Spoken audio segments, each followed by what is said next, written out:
Hello and welcome to today's Podcast Plus, where we bring you insight for best practice in bite-sized chunks. Today we're talking about post-lockdown strategies for law firms, particularly and very optimistically preparing for regrowth. My name's Neil Partridge, I'm the Operations Director at PDA Legal, and I'm joined today by my colleague Samantha Aldridge, who is a Director at P&P Hub. Good morning, Neil. Morning, Samantha. Samantha, you saw something this week in the Law Society Gazette that really caught your eye. What was that? Yes, so there was an article in the Law Society Gazette which comments that more than half of the respondents to their recent survey are already planning a major change in strategy. So that's what I wanted to talk about today, and I thought it'd be good to ask you. I mean, you've done many Lexel assessments. What do you think should be the key parts that are in a strategic plan? Wow, that's a big one, isn't it? Do you know, it's funny, we were talking, of course, during another podcast recently with Richard Hull, who's the managing partner at Thomas Horton LLP, and he's a big reviewer of his strategic plans anyway, but he has really been digging into these and re-reviewing these on a regular basis ever since this crisis started. I suppose one statistic that we've come across is, for instance, 81% of staff say that they expect to, or firms expect staff to be working from home for part of the week. So how does that actually affect service delivery? How are staff going to be supervised? How are you going to see clients? How are you going to win new business? Given the legal landscape, given the client landscape, is it going to be the same business that we all left before furloughing, before this really started to unfold back in March? Yeah, they're also considering changes to the way that they do credit control.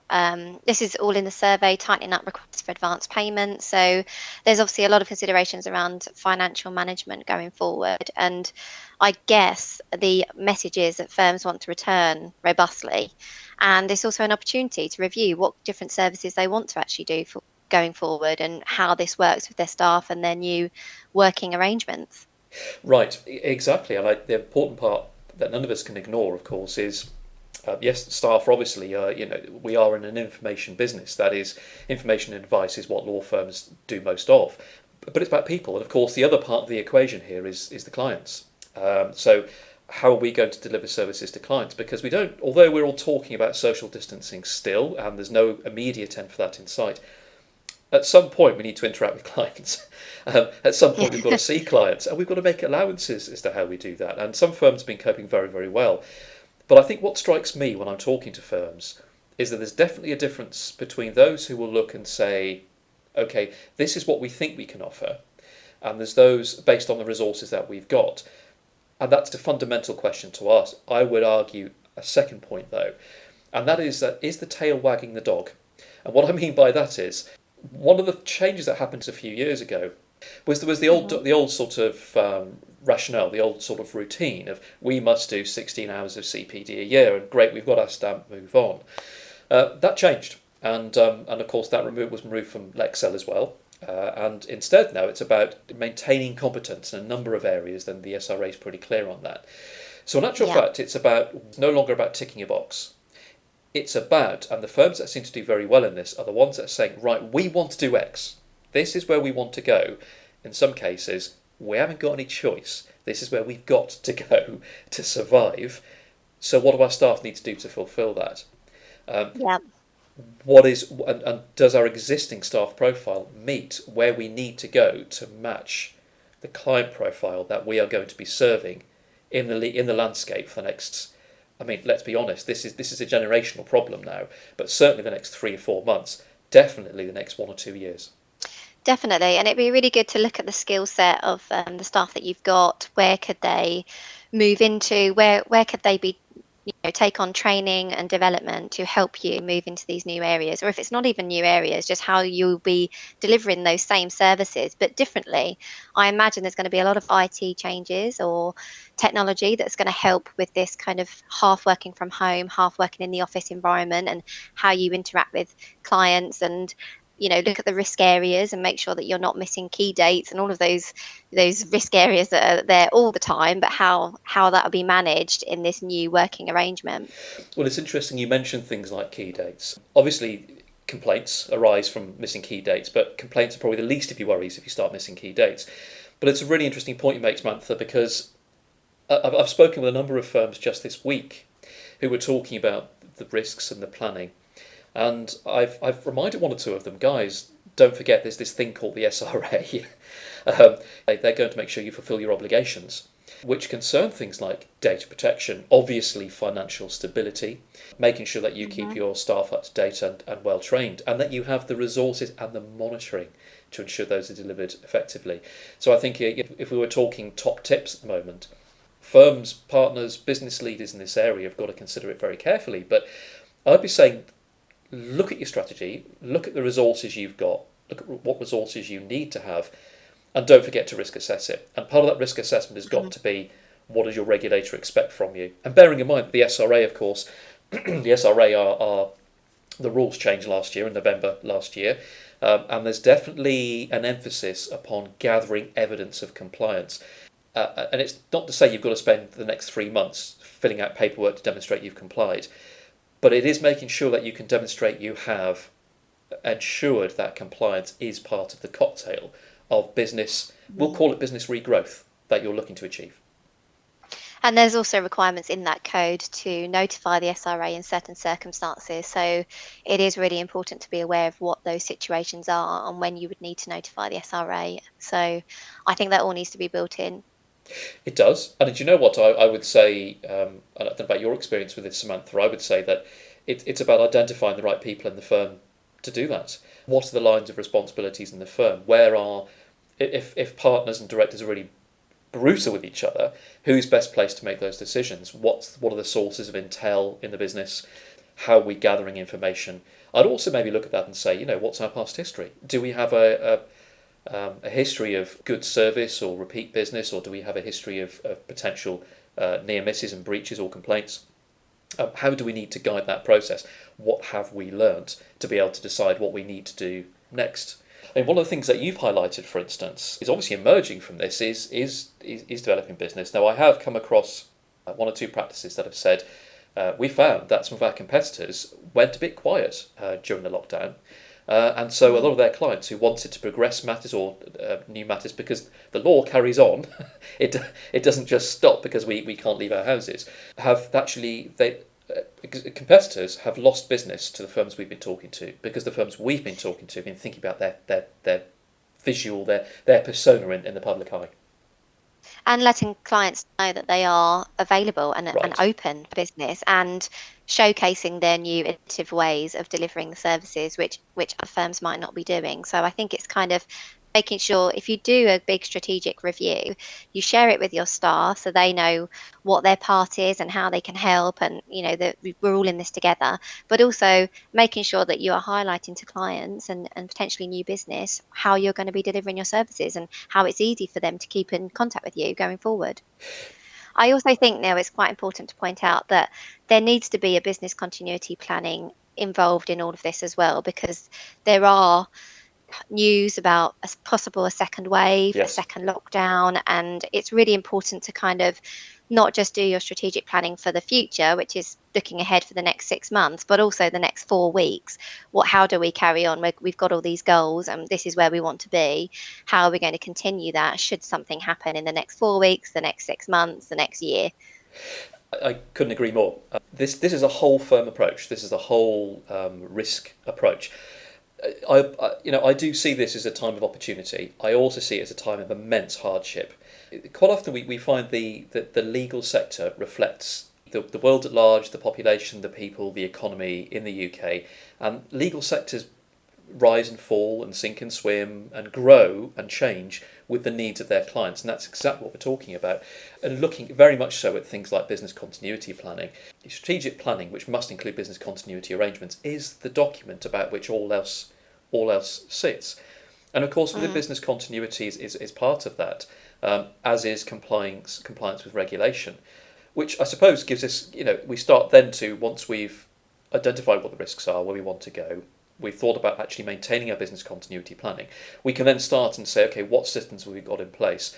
What checks and balances have we got in place? How are we actually managing this? How are we dealing with this as a team? Certainly, I see two different ways of dealing with this in law firms. One is where a managing partner has taken the lead and say, okay, I'm working with my other partners, but I'm sitting in the crow's nest. I'm seeing what's going on. I'm trying to avoid the icebergs. I'm trying to aim us towards the bright sunshine. Other firms are saying we're actually working at this as a team, but the critical point is there's regular review points. And I am now also seeing this. One of the things you mentioned to me earlier were things like, yes, looking at IT and technology, how is this going to assist us? Working from home, how are we going to interact with clients as well? And of course, there's things like money laundering in the background, maintaining CDD, also things like the GDPR, which is going to affect staff during, unfortunately, redundancies, which I think are going to happen to some degree, as well as clients, and also where firms are possibly not surviving, and there's a run-on insurance issues, but there's also passing the matters over to a new firm. Well, how's that data transfer going to take place? Perhaps you're going to relinquish a department in your firm. Perhaps you're not going to end the firm. Perhaps you're just going to say, we're going to do no more of this kind of work. It's a cost we simply don't want to maintain. And also making sure that you're up to date with existing clients. That's got to be part of it. But very much involvement in the staff. So having decided what model you need, having decided what strategy you're going to follow, and having looked at the staff and who you're going to bring in, who you're going to bring back, who is not going to be remaining with you, to deliver the strategy which you've got to have to sustain and grow the business. We have then to look at things like staff development. Yeah, I think it's kind of it may be too soon to ask firms to completely review every learning and development plan that they have with their staff. But if you can, that would be great. But at least initially, have a look at the skill set, have a look at what they could be doing at the moment to, move in this new direction. And even staff that are on furlough, what training could they do? Online training is available, it's out there, and it gives the flexibility to complete whenever they're free and have the time. So I think there is a requirement by the SRA to maintain competence in staff, and ensure that their knowledge and skills are up to date. So that it is an SRA requirement in itself, but it's also a really good time and an opportunity to really think, what do we want them to be moving into, and what skills have they got that they can take forward? Exactly. So a big part of that, of course, is staff going back from furlough, or even staff who've maybe been working remotely who are now going back to the office, or staff that have been working remotely by default recently but will continue to work remotely. So exactly that, Samantha. We're looking at what have staff been doing, what do they need to know, and have we been able to train staff and keep their competencies up to date? We all, again, without sort of going into another data protection sort of rant, which I can do with remarkable ease. We are going to be facing, insurers are looking at this, and we are going to be facing a lot of breaches or complaints or near misses where data hasn't been handled as it should be during lockdown, and we are going to see an increase in we are seeing an increase in subject access requests because staff are saying, hang on a minute, you're making me redundant, or I'm concerned about being made redundant, here's a subject access request.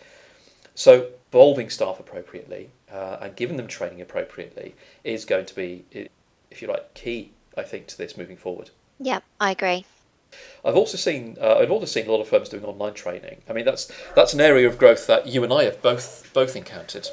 We've been working with our own sort of best practice activity for months now, and indeed, online training does seem to be the way a lot of organisations are choosing to go. People are getting used to it. People are getting used to the idea. Actually, you can learn online. I mean, discussions like today, providing pointers and hints and tips, is all part and parcel of that process. But it's important. Yeah, agreed. It's important as well to sort of say to staff, okay, it's also about how we look at our things like our supervision regime, how we look at our client care regime. How does that need to change? What do we need to tell staff about? And it's not just what do we need to tell staff about once as we reopen and re-emerge as a practice or a department. It's actually, strategy is like a game of chess. It is never about one or two moves. It's about 13, 14, 20, 25, 40 moves. And no one's got a crystal ball. But if you're looking at your strategy for the next 3 months, I would say having a 3-month plan is a very good idea. Month 1, bringing people back. Here's the strategy. What do we need? Month 2, more training, more involvement with staff, formal or informal, online or however you're going to do it. Person to person, not so easy. But actually say, okay, so what do we need to keep up to date with staff about? What are we expecting to happen after 1 month? What do we think we're going to need to tell staff? Month 3, a review of where we are strategically. Does staff know what we're doing strategically? Are we happy with that? How are the controls working? And then maybe a regime of training. That brings staff back into the fold and keeps them where you want to. But that training program, that program of advice and training and guidance, mentoring in some cases, and supervision, Yep. that does need to flex. And I think building that flex, going right back to where we started, Samantha, that flex being part of the strategic planning for the next, I'm going to say 3 months. What I really mean is 2 or 3 years, but that strategic planning and review process. Yeah, agreed. I think that's everything to say today, Neil, unless you have anything further to say. There's 1 or 2 hints or tips, or might just be able to give people a light bulb moment. I think we've done our job here. And then sometimes it's about saying, do you know what, it's okay not to be okay. So let's just think how we're going to make it okay. Switch Yeah. that light bulb on, think about that evolution, about that innovation, and perhaps there's something that can be done just to set us off in the right direction. Just start the review. Yeah. Right. It doesn't have to be set in stone. No, and it shouldn't be in the current climate. Yeah. And I think one other thing I would just say to everyone finally is when you're looking at strategy and documents, is just do keep the SRA's requirements in the back of your mind, because they're the ones Yeah. who will be involved in enforcing it if things go wrong. I think that is our lot today. And thanks very much for everyone for joining us, and thanks Samantha for joining me. I suppose just it leaves us just to highlight that we've got other podcast plus sessions. The others are a little bit longer than this one. They're free to watch on the PDA Legal website. You can of course get hold of Samantha or myself through our LinkedIn profiles. We look forward to welcoming you to another one of these, I think, in a couple of weeks' time. So thanks very much, Samantha. Perfect. Thank you, Neil.